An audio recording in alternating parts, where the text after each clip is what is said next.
Bismillahirrahmanirrahim. Assalamualaikum warahmatullahi wabarakatuh.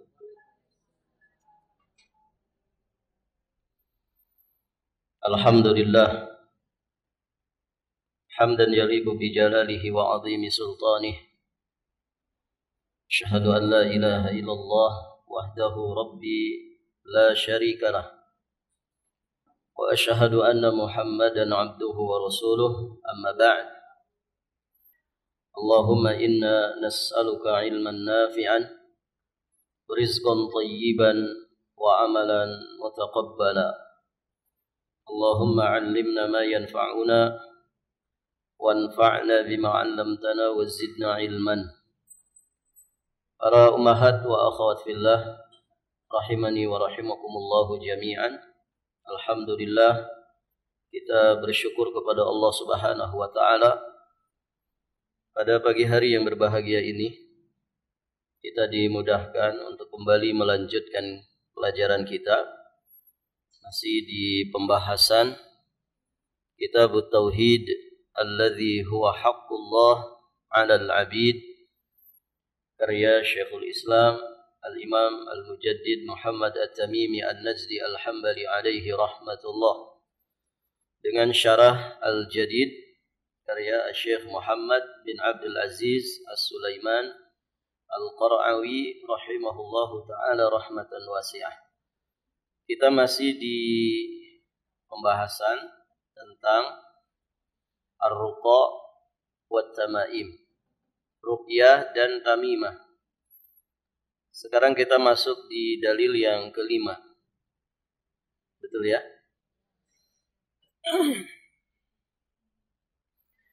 Qala al-muallif rahimahullahu ta'ala dari Sa'id bin Jubair rahimahullahu ta'ala, beliau berkata, man qata'a tamimatan min insanin kana ka'idli raqabatin, rawahu Waqi'. Walahu an Ibrahim qala kanu yakrahuna at-tamaima kullaha minal Qur'ani wa ghairil Qur'ani. Kata Sa'id bin Jubair, barang siapa memotong tamimah dari seseorang, mencopot, melepaskan, menggunting, memotong jimat dari seseorang, maka itu bagaikan memerdekakan seorang sahaya. Ini diriwayatkan dari Imam Waqi'. Di riwayat yang lain, yang juga dari juga miliknya dari Ibrahim. Yang dimaksud adalah Ibrahim bin Yazid An-Nakhai Al-Kufi. Beliau termasuk fuqaha, ahli ulama yang ahli fikih, wafat di tahun 96 Hijriah. Beliau berkata, kanu yakrahuna tamaima kullaha. Mereka dahulu membenci semua tamimah. Mereka dahulu membenci semua jimat-jimat, baik dari Al-Quran maupun jimat selain dari Al-Quran. Baik, ibu-ibu yang dirahmati Allah, ini poin terakhir yang disampaikan ya di dalam bab ini. Kemudian pensyarah rahimahullahu ta'ala, beliau menjelaskan beberapa kalimat. Yang pertama, qata'a, yang artinya memotong. Memotong di sini ya maksudnya adalah memusnahkan. Ya, digunting, dibakar, dicopot, dilepas, sampai kemudian dimusnahkan. Karena mesti musnah. Jimat-jimat itu mesti dimusnahkan. Jangan dibuang begitu saja. Ya, terlebih buhul-buhul sihir. Ya, buhul sihir. Barakallahu fikum. bahasa Jawanya bundelan. Bundelan-bundelan sihir itu kalau enggak dimusnahkan, ya biasanya pengaruh sihir itu akan tetap ada. Jadi mesti dimusnahkan dengan cara dibakar atau yang sejenis dengan itu. Kemudian kalimat tamimatan ini bentuk mufrad, kata tunggal dari tamaim. Makna asalnya adalah apa-apa yang dikalungkan atau dikenakan kepada orang berupa manik-manik dan semacamnya dalam rangka untuk perlindungan dari ain. Jadi asalnya tamimah itu sesuatu yang dikalungkan, sesuatu yang digelangkan. Berarti bentuknya lingkaran. Namun sejatinya semua benda yang kemudian dianggap, diyakini, dijadikan ya sebagai jimat, ya supaya mendatangkan manfaat dan menolak bala, maka semua masuk kategori tamimah. Baik, ibu-ibu yang dirahmati Allah, termasuk yang misalkan lembaran yang diselipkan di dompet atau diselipkan di gesper, ikat pinggang, atau digantungkan di dalam kendaraan, di spion kendaraan, di belakang kendaraan. Itu sama saja. Atau pakaian yang dipakai. Ada jenis jimat itu ibu modelnya pakaian. Pakaian dari jenis kain tertentu yang isinya dipenuhi oleh raja-raja. Jadi ada tulisan-tulisan jimat yang tidak bisa dipahami. Jadi pakaian itu dipenuhi dengan raja. Itu pakaian jimat. Itu sama saja. Jadi tidak mesti yang dikalungkan. Kemudian kalimat idlu raqabah maksudnya adalah memerdekakan seorang hamba sahaya. yakni orang tersebut mendapatkan pahala yang setimpal dengan memerdekakan seorang budak sahaya. Di masa itu memerdekakan budak ini termasuk amalan yang begitu istimewa sekali. Gitu ya. Kenapa? Karena ini amalan yang sangat besar. Memerdekakan budak itu berarti membeli manusia. Perbudakan itu kan maksudnya budak manusia yang nanti dibeli kemudian dipekerjakan menjadi budaknya. Nah, kemudian dibebaskan berarti kan harus ditebus. Semakin bagus keadaannya, semakin baik keadaannya si budak tersebut, biasanya semakin mahal harganya. Maka ketika seorang muslim membelinya untuk dibebaskan, sehingga status dia menjadi manusia yang merdeka, barakallahu fikum, maka ibu-ibu yang dirahmati Allah, ini jelas amalan yang mulia. Baik.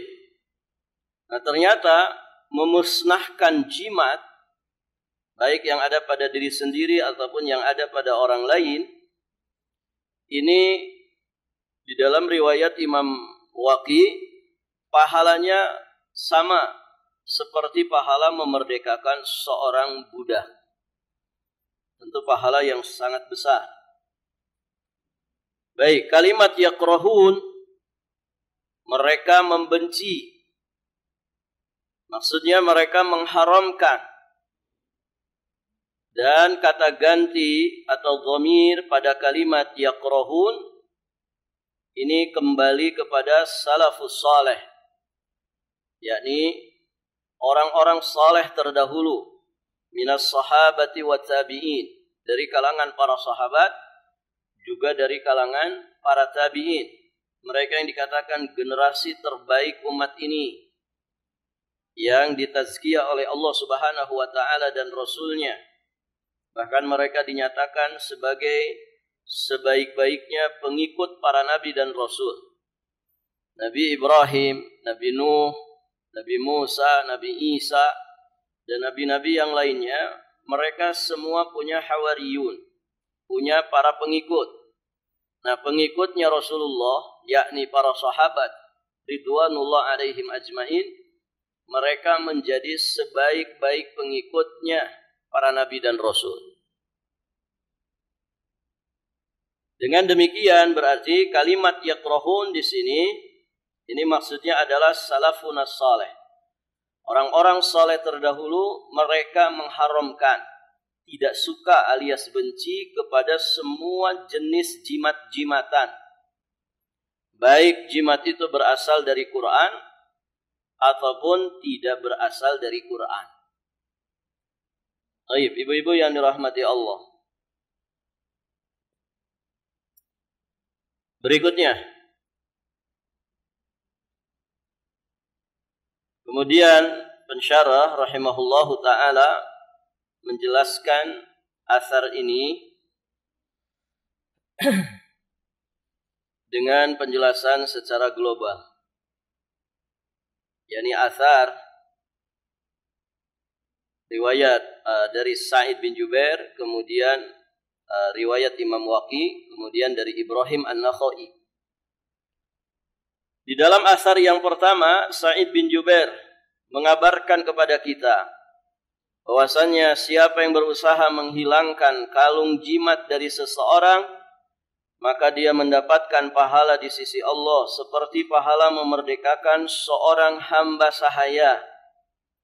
Karena dengan itu berarti dia telah membebaskan pemiliknya dari siksa api neraka dan memerdekakannya dari perbudakan hawa nafsu dan kesyirikan. Nah ini kenapa pahalanya sedemikian besar.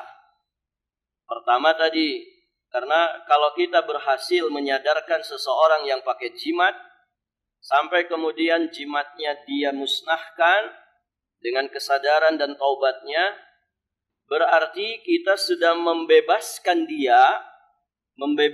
dia dari apa, Ibu?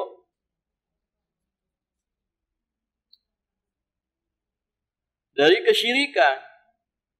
Membebaskan dia dari kesyirikan, dosa paling besar yang paling dimurkai Allah.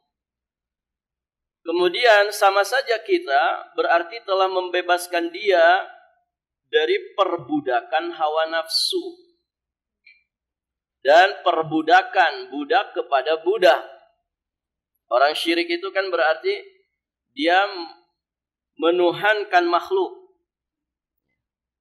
Menuhankan makhluk sedangkan status dia juga sama-sama makhluk. Sehingga orang yang menyelamatkan seseorang dari kesyirikan berarti dia telah membebaskan perbudakan budak kepada sesama budak. Membebaskan penghambaan seorang hamba kepada sesama hamba. Seharusnya hamba itu mengabdi dan beribadah hanya kepada Allah sebagai ilahnya. Maka bebaskan manusia, bebaskan makhluk dari penghambaan kepada sesama makhluk. Karena yang selamat itu adalah seorang makhluk yang mengabdi kepada Khalik, yakni kepada penciptanya. Maka pantas kalau kemudian pahalanya begitu besar, sama dengan memerdekakan seorang budak. Baik. Dan ibu yang dirahmati Allah, semua dosa, apalagi dosa kesyirikan, sejatinya para pelakunya itu dia telah memperbudak dirinya kepada hawa nafsunya sendiri. Begitu ya. Orang maksiat itu sama dengan orang yang memperbudak dirinya kepada hawa nafsunya. Sehingga hawa nafsu itu seharusnya dikendalikan. Jangan dituruti. Karena Allah sudah menegaskan, innan nafsa la'ammaratun bisu. Sesungguhnya nafsu itu benar-benar menyeret pelakunya kepada keburukan. Maka harus dilawan. Nafsu itu harus dilawan. Nafsu itu apa saja, Bu? Iya, bisa syahwat, bisa syubhat.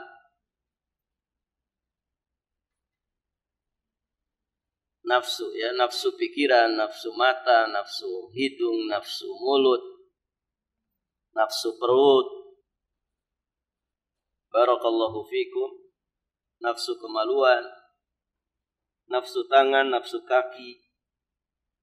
Semuanya harus dikendalikan supaya tunduk patuh di jalan Allah Subhanahu wa taala. Dan hidup itu sejatinya dari awal sampai akhirnya jihad. Yakni jihad melawan hawa nafsu. Itu yang paling berat sebetulnya. Melawan diri sendiri. Karena banyak orang yang belum selesai dengan dirinya sendiri. Barakallahu fiikum. Berangkat ngaji itu rasanya berat. Ini kaki ini kayak 1 ton. Gitu kan. Berat langkah kaki. Tapi giliran diajak shopping, oh laju banget. Entengnya minta ampun. Giliran diajak ngaji, berat. Tayyib, ibu-ibu yang dirahmati Allah. Itu hawa nafsu, harus dikendalikan. Harus dikendalikan. Dan orang yang terbiasa mengekang hawa nafsunya, sehingga selalu tunduk patuh kepada aturan Allah Subhanahu wa taala, balasannya surga. Wa amma man khafa maqama rabbih wa nahan nafsa 'anil hawa fa innal jannata hiyal ma'wa.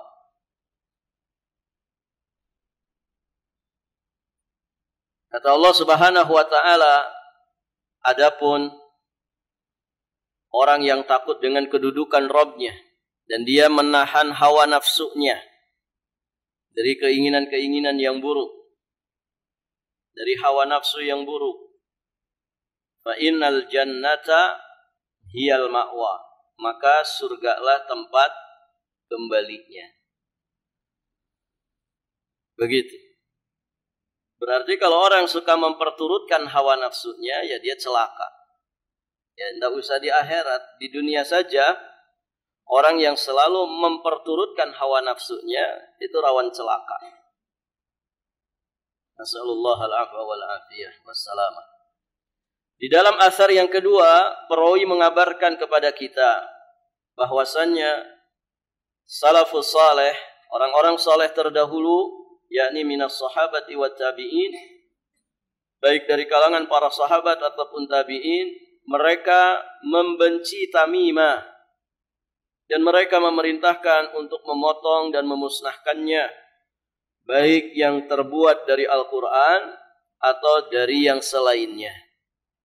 Nah, di sini yang pernah juga kita singgung ya tentang jimat yang dari ayat-ayat Quran.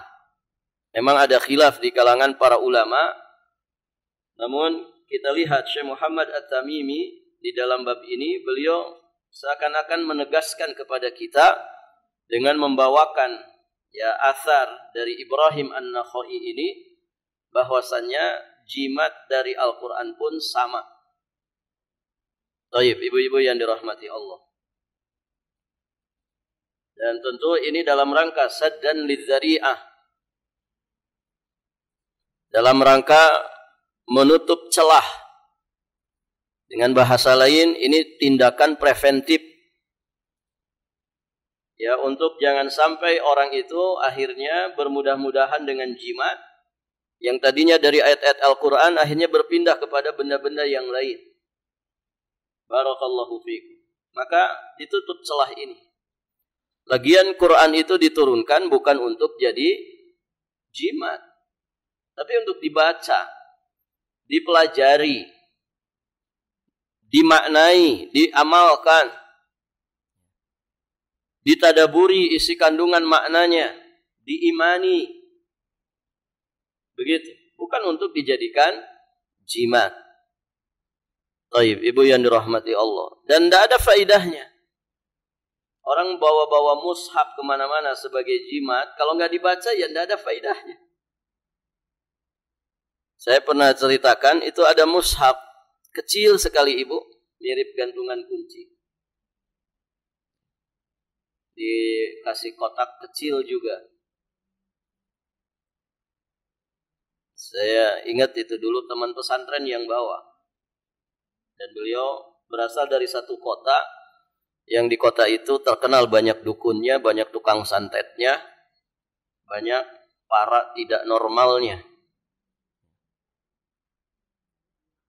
Dia bawa kotak kecil, kecil sekali kotaknya. Pas dibuka itu isinya mushaf. Tebal karena kecil-kecil tulisannya. Nah ternyata mushaf-mushaf kecil segitu itu siapa yang baca? Membukanya saja susah gitu karena kecil sekali. Nah ternyata mushaf-mushaf seperti itu dipakai jimat. Mereka menggunakannya bukan untuk dibaca, bukan untuk dipelajari, bukan untuk dipahami tafsirannya, apalagi diamalkan, tapi untuk jimat.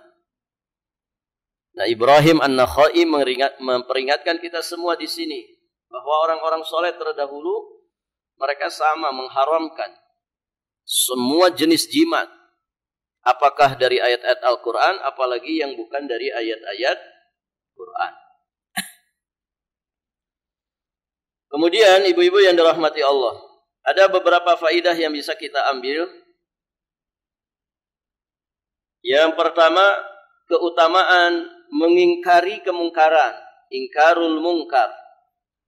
Agama ini tegak dengan amar ma'ruf nahi mungkar, mengajak manusia kepada kebaikan dan mencegah manusia dari keburukan. Dan ini harus tegak. Kenapa umat Rasulullah dikatakan khairu ummah, sebaik-baik umat? Karena mereka punya ciri khas. Apa ciri khasnya? Ta'muruna bil ma'ruf wa tanhauna 'anil munkar. Mereka orang-orang yang selalu menegakkan amar ma'ruf nahi munkar. Kenapa para nabi dan rasul mereka menjadi manusia-manusia yang paling mulia? Karena mereka punya ciri khas yang sama. Mereka orang-orang yang menegakkan amar ma'ruf nahi munkar. Maka jika kita ingin mulia di sisi Allah, ingin memiliki keutamaan dan keistimewaan di sisi Allah, berusahalah mencontoh orang-orang yang telah mulia di sisi Allah dengan amar ma'ruf nahi mungkarnya.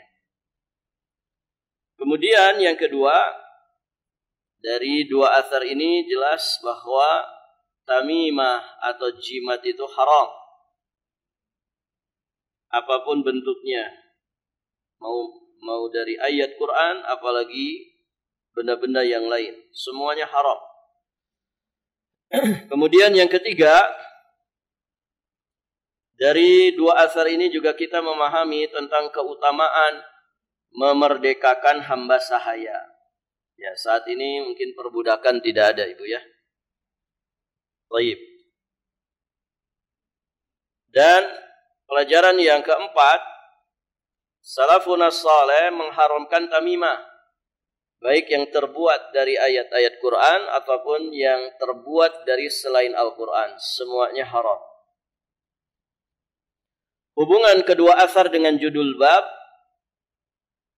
dari sisi bahwasannya masing-masing dari kedua asar ini menunjukkan haramnya menggunakan tamimah, baik dari ayat Quran maupun dari selainnya. Kaitannya dengan tauhid, bahwa kedua asar tadi menunjukkan haramnya mengenakan jimat untuk menolak madarat. Mengapa haram? Karena hal tersebut, yakni mendatangkan manfaat dan menolak madarat, ini termasuk perbuatan khusus milik Allah, sehingga mencarinya dari selain Allah adalah suatu kesyirikan. Barakallahu fiikum. Jelas Ibu ya? Kaitan dua asar tadi dengan pembahasan tauhid. Orang yang pakai jimat itu ya pasti niatnya dua tadi. Dia ingin mendatangkan manfaat dengan jimatnya itu dan ingin menolak bala dengan jimatnya itu. Padahal yang kuasa untuk itu hanyalah Allah Azza wa Jalla, sehingga tidak boleh mencarinya dari selain Allah. Baik, mencarinya dari selain Allah berarti terjatuh ke dalam kesyirikan. Dan ketika kita mencarinya dari Allah semata, itulah hakikat daripada keimanan dan ketauhidan. Bagaimana cara taubat orang yang pernah terjatuh ke dalam permasalahan ini? Pernah pakai jimat misal. Taubatnya gimana, Bu?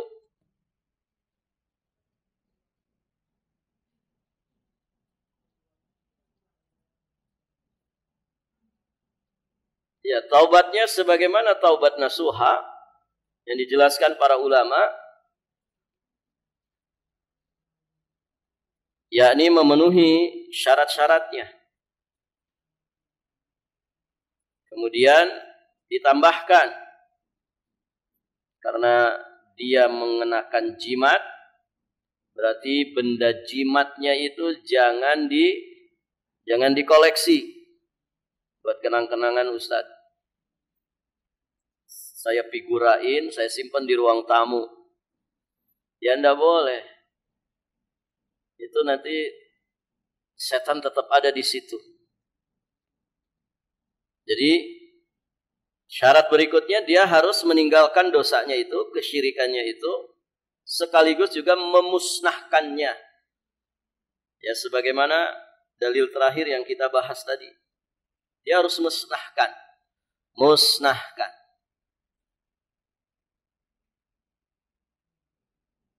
Saya dulu di pesantren ibu punya teman, ya mantan-mantan lah. Dulunya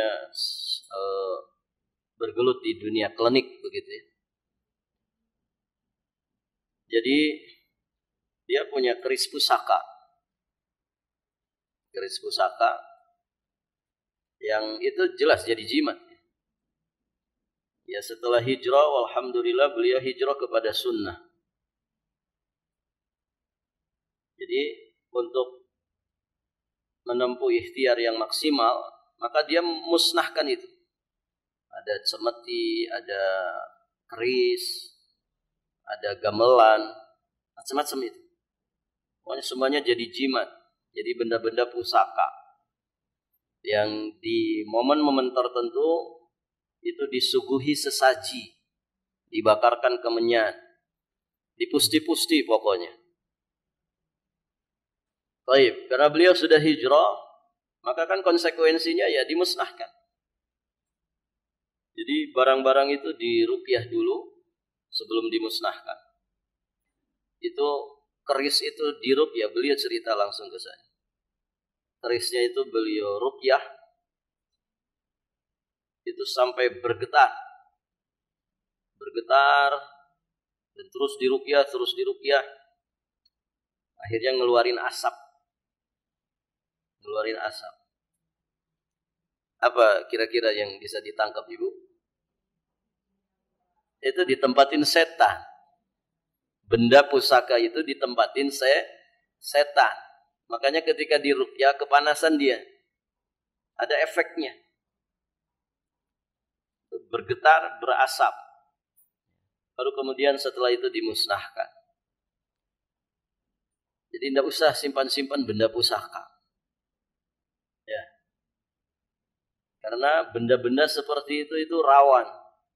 Rawan ditempatin oleh syaitan dari bangsa jin. Apalagi diyakini sebagaimana keyakinan orang-orang animisme bahwa di benda-benda begitu itu ada kekuatan, ada roh. Begitu kan? Nanti tiap bulan suro dimandikan. Orang rebutan itu air bekas cuciannya atau bekas memandikannya dianggap berkah. Nah, makanya bab berikutnya kita akan membahas tentang bab man tabarraka bi syajaratin au hajarin au nahwihima. Bab tentang tabarruk, ngalap berkah dari pohon, dari batu atau yang semacamnya. Begitu. Karena orang banyak salah kaprah di dalam masalah ngalap berkah. Begitu ya. Orang gila saja dianggap berkah. Gimana ibu? Ya. Banyak. Ini yang gila sebetulnya siapa?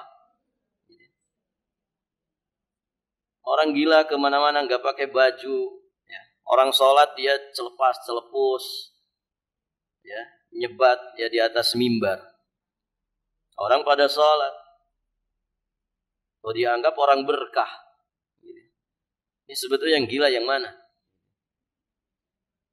Baik. Maka penting ya pembahasan bab ke-8 ini tentang masalah tabarruk. Insyaallah nanti di bab berikutnya kita akan membahas pembahasan tentang tabarruk. Ini pembahasan yang penting dan selayaknya kita pahami bersama dengan sebaik-baiknya. Baik, kita akhiri dan kita tutup dengan doa kafaratul majlis. Subhanakallahumma bihamdik asyhadu an la ilaha illa anta astaghfiruka wa atubu ilaik. Assalamualaikum warahmatullahi wabarakatuh.